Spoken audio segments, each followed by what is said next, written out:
तो हम टेंस कर रहे थे। इससे पहले हम एक टेंस की वीडियो डाल चुके हैं अपने यूट्यूब चैनल पे। अब आज हम करने वाले हैं टेंस की सेकंड क्लास। तो हमने पहली क्लास में सीखा था टेंस के कितने हिस्से होते हैं, कितने प्रकार। जिसने भी वो वीडियो नहीं देखी है तो आप उस हमारे चैनल पे देख सकते हैं। ठीक है, बेसिक से हमने पूरी अच्छी तरह से उसमें बता रखा है। तो आज हम करने वाले हैं प्रेजेंट इंडेफिनिट टेंस, जिसे हम सिंपल प्रेजेंट टेंस भी बोलते हैं। ठीक है, तो सबसे पहले इसकी क्या पहचान होती है, हमें ये पता होना चाहिए। जब भी हम कोई चीज़ हिंदी से जोड़ के दूसरी लैंग्वेज में जाते हैं तो हमें बहुत आसानी रहती है। इसीलिए हम इसकी पहचान हिंदी में भी करते हैं। जैसे कि हमें पता होना चाहिए कि इसकी पहचान क्या है। तो इसकी पहचान होती है ता है, ते है, ती है। जब भी किसी हिंदी के वाक्य को हमें लिखना हो कि जैसे कि वह खाना खाता है, वह बाहर घूमते हैं, तो जब भी हमें ऐसे जो हिंदी के वाक्य है उनको ट्रांसलेट करने की आवश्यकता पड़ती है तो हम सबसे ज़्यादा इसी जो हमारा ये पार्ट है इसका यूज़ करते हैं। जिसकी फॉर्मेशन देखते हैं हम सबसे पहले। तो फॉर्मेशन में हमें अलग अलग जगह पे ऐसे देखने को मिलेगा कि सब्जेक्ट, वर्ब, ऑब्जेक्ट ये क्या होते हैं। तो सब्जेक्ट मैं आपको बता दूं कि जो हमारे सब्जेक्ट होते हैं वो क्या करते हैं कि एक्शन को करने वाले होते हैं। ठीक है, वर्ब होती है जो एक्शन को बताते हैं, और ऑब्जेक्ट जिन पे इनका प्रभाव पड़ता है। तो सब्जेक्ट के हिसाब से हमने क्या किया कि आसान बनाने के लिए हमने जो सब्जेक्ट होते हैं उसको दो हिस्सों में बांट रखा है। हम इसको दो ग्रुप बोल सकते हैं। हमारा फर्स्ट ग्रुप होता है, उसमें आता है आई, वी, दे, यू और प्लूरल। ठीक है। दूसरा हमारा ग्रुप है ही, सी, इट, एनी नेम। जो हमारा फर्स्ट ग्रुप है, आप जितने आगे टेंस करेंगे देखेंगे जो फर्स्ट ग्रुप है इसकी हेल्पिंग वर्ब लगभग सेम रहती है, और जो दूसरा ग्रुप है इसकी भी सब हेल्पिंग वर्ब लगभग सेम रहती है। तो सबसे पहले हम देखते हैं आई, वी, दे, यू और प्लूरल। इनके साथ जो हमारा प्रेजेंट इंडेफिनिट टेंस है उसमें हम क्या करते हैं, वर्ब की फर्स्ट फॉर्म, बेस फॉर्म का यूज़ करते हैं। ठीक है। अब हम ही, सी, इट, एनी नेम के साथ अगर हम किसी भी सेंटेंस में वर्ब का यूज़ करेंगे तो उसमें देखेंगे कि इसके साथ हमें एस और ई एस ज़रूर मिलेगा। ठीक है। जब भी हम कुछ ऐसा लिखने की कोशिश करेंगे जिसमें ही, सी, इट, एनी नेम कोई भी नेम हो वो सब्जेक्ट के तौर पे यूज़ करेंगे तो हम वर्ब की फर्स्ट फॉर्म के साथ एस और ई एस ज़रूर लगाएंगे। ठीक है।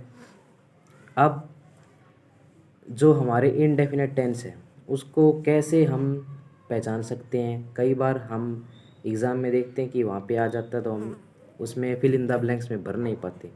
तो हमें कुछ वर्ड्स ध्यान रखने हैं, जैसे कि always, usually, often, sometimes, rarely, never और सेल्डम।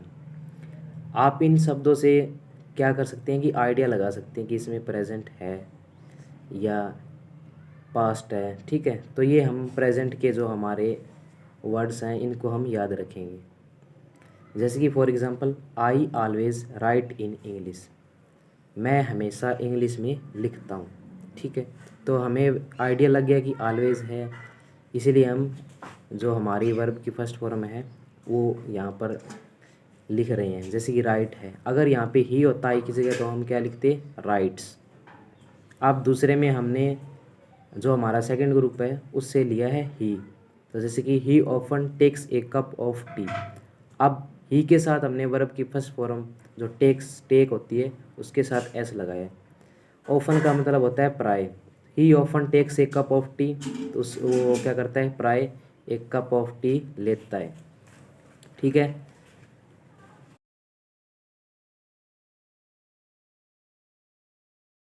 जैसे कि एग्जांपल है he goes to school daily, वह रोज़ स्कूल जाता है।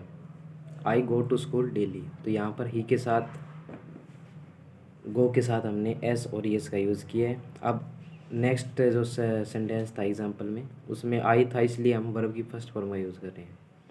अब हम देखेंगे इंटेरोगेटिव। तो इंटेरोगेटिव में क्या है कि जब हमने वर्ब की फर्स्ट फॉर्म और जो वर्ब की फर्स्ट फॉर्म है उसके साथ एस और एस का यूज़ किया था। अब इंटेरोगेटिव में भी आई, वी, दे, यू इनके साथ हम वर्ब की फर्स्ट फॉर्म यूज़ करते थे, इसलिए हम हेल्पिंग वर्ब ये याद रखें कि डू यूज़ करेंगे। डू भी वर्ब की फर्स्ट फॉर्म है। और ही सी इट एनी नेम, इनके साथ हम वर्ब की फर्स्ट फॉर्म के साथ एस और एस लगाते थे। यहाँ पर भी हम हेल्पिंग वर्ब के तौर पे डज यूज़ करेंगे। और अब इसके देखेंगे स्ट्रक्चर। तो सबसे पहले इंटेरोगेटिव कोई भी सेंटेंस होता है उसमें सबसे पहले आती है हेल्पिंग वर्ब। हेल्पिंग वर्ब हमारी है डू और डज। डू और डज आएगा सबसे पहले। उसके बाद डू और डज आएगा सब्जेक्ट के हिसाब से। सबसे पहले हम देखेंगे सब्जेक्ट, जैसे कि ही है तो हम डज लगाएंगे, आई है तो डू का यूज़ करेंगे। इसी प्रकार कोई नेम है तो डज का यूज़ करेंगे, कोई प्लूरल है तो वहाँ पे डू लगाएंगे। तो सबसे पहले हम देखेंगे सब्जेक्ट, फिर सबसे पहले जो फर्स्ट प्लेस होगा हमारा वो होगा हेल्पिंग वर्ब का, इसलिए हम डू और डज का यूज़ करेंगे वहाँ पर। उसके बाद सब्जेक्ट। उसके बाद अब एक बात ध्यान रखने की है कि जब हम इंटेरोगेटिव का यूज़ करते हैं तो डू और डज जो हमारी हेल्पिंग वर्ब है वो क्या करती है, एस और ई एस जो लगाना होता है हमें वो हम पहले लगा चुके होते हैं, इसलिए हम यहाँ पे सिंगल वर्ब की फर्स्ट फॉर्म का यूज़ करते हैं। और उसके बाद आता है ऑब्जेक्ट। तो do does plus subject plus verb की फर्स्ट फॉर्म और उसके बाद आता है ऑब्जेक्ट। तो हमें ये बात हमें ध्यान रखने की अच्छे से। अब जैसे एग्जांपल देखते हैं। सबसे पहले मैंने देखा कि यू है, ठीक है, तो यू के साथ हमें पता है हम यूज़ करते हैं डू। और वैसे भी सिंपल की बात करें तो हम यू के साथ क्या करते थे, वर्ब की फर्स्ट फॉर्म यूज़ करते थे, इसीलिए हम यहाँ पे डू यूज़ कर रहे हैं। तो डू यू लाइक टी। अब यू हमने देखा तो यू के बाद सबसे पहले हमें लगाना है, इसको इंटेरोगेटिव बनाना है तो हेल्पिंग वर्ब तो चाहिए चाहिए, इसीलिए हम डू का यूज़ कर रहे हैं। तो डू यू लाइक टी, क्या आप चाय पसंद करते हैं। अब सेकंड एग्जांपल में सी है, सबसे पहले हमें देखा सब्जेक्ट सी। अब हमें पता है इंटरोगेटिव बनाना है तो हेल्पिंग वर्ब तो सबसे पहले आएगी। और हमें हेल्पिंग वर्ब लगानी है जो हमारा सब्जेक्ट है उसको देखिए, तो हम सी को देखेंगे तो पता चल जाएगा कि डज लगाएंगे। तो does she write a letter, क्या वह एक पत्र लिखती है। तो इस प्रकार से हम इंटरोगेटिव को देखेंगे। इसके बाद हम बात करते हैं नेगेटिव के बारे में। नेगेटिव में क्या होता है कि नेगेटिव से आप याद कर सकते हो एन से नोट, यानी जहाँ पर भी नेगेटिव होगा कोई भी दुनिया का आप सेंटेंस देखोगे अगर वो नेगेटिव है तो इसका मतलब ये है कि उसमें नोट मिलेगा, ठीक है। और भी वर्ड होते हैं लेकिन नोट आपको ज़्यादातर टेंस में देखने को मिलेगा। तो नेगेटिव में यूज़ करते हैं नेगेटिव सेंटेंस में नोट, ठीक है। तो सबसे पहले आता है सब्जेक्ट, उसके बाद helping verb plus note plus verb की फर्स्ट फॉर्म आएगी, ठीक है। जब भी हम हेल्पिंग वर्ब का यूज़ करेंगे ना डू और डज का, तो एक बात हमें हमेशा ध्यान रखनी है कि वर्ब की फर्स्ट फॉर्म का यूज़ करेंगे हमेशा। अब जैसे कि नेगेटिव सेंटेंस में हम कैसे करेंगे, सबसे पहले आता है सब्जेक्ट, अब उसके बाद आता है डू और डज। डू और डज के तुरंत बाद हेल्पिंग वर्ब के तुरंत बाद आता है हमेशा नोट और वर्ब की फॉर्म से पहले। तो सबसे पहले सब्जेक्ट डू और डज प्लस नोट, उसके बाद वर्ब की फर्स्ट फॉर्म और object. For example I don't like you, ठीक है। अब जैसे ये डोंट है, ये डोंट का मतलब ये होता है डू नॉट, तो आई के साथ हमें पता है डू आता है, हमने डू लिख दिया। अब ये भी पता है हेल्पिंग वर्ब के तुरंत बाद नोट आता है, इसीलिए हम नोट लगा रहे हैं, I do not like you. अब निचले वाले में देखेंगे सेंटेंस में, जैसे कि ही डज, ही के साथ हमें पता है डज आता है। अब हेल्पिंग वर्ब के तुरंत बाद नोट आता है तो he does not write a letter. अब राइट के साथ एस और एस नहीं लगाएंगे, क्यों नहीं लगाएंगे, क्योंकि ड जो हमारा डज है उसके साथ हम एस और एस का यूज़ कर चुके हैं, अब यहाँ पे हम यूज़ नहीं करेंगे वो, ठीक है।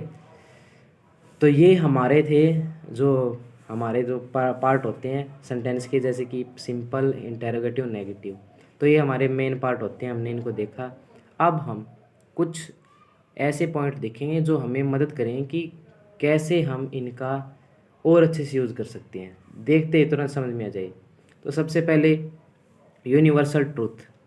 यूनिवर्सल ट्रूथ मीन्स कोई भी स्थायी जो सत्य है, जैसे कि कोई भी जो मान लो ज्योग्राफिकल हो चाहे मैथमेटिकल हो, कोई भी जो ऐसी चीज़ है जो मतलब वर्षों से चली आ रही है, जैसे कि the sun rises in the east, सूरज हमेशा पूर्व से उगता है। तो ये बात क्या है, ये स्थायी सत्य है, सबको पता है। पृथ्वी गोल घूमती है, ये सबको पता है। ठीक है। अब जैसे कि हमारी हैबिट्स हैं, जैसे कि आई गो फॉर ए वॉक, मैं रोज़ वॉक करने के लिए जाता हूँ। ठीक है।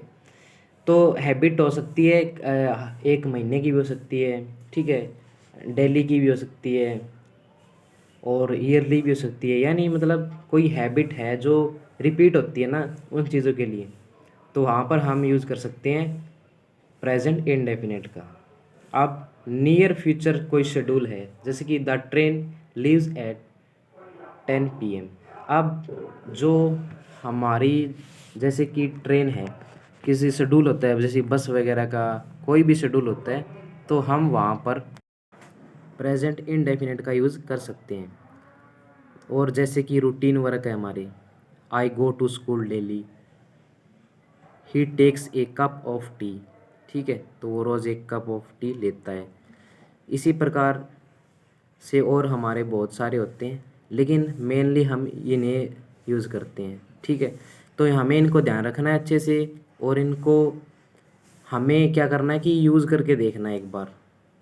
तो आप देखेंगे कि हम प्रेजेंट इंडेफिनिट का यूज़ मतलब बहुत जगह पे करते हैं। ठीक है, तो ये थी हमारी प्रेजेंट इंडेफिनिट की क्लास। आई होप आपको बहुत अच्छी लगी होगी, और हमसे जुड़े रहने के लिए हमारे चैनल के साथ सबसे जुड़ें, हमारे चैनल को सब्सक्राइब करें। Thank you very much.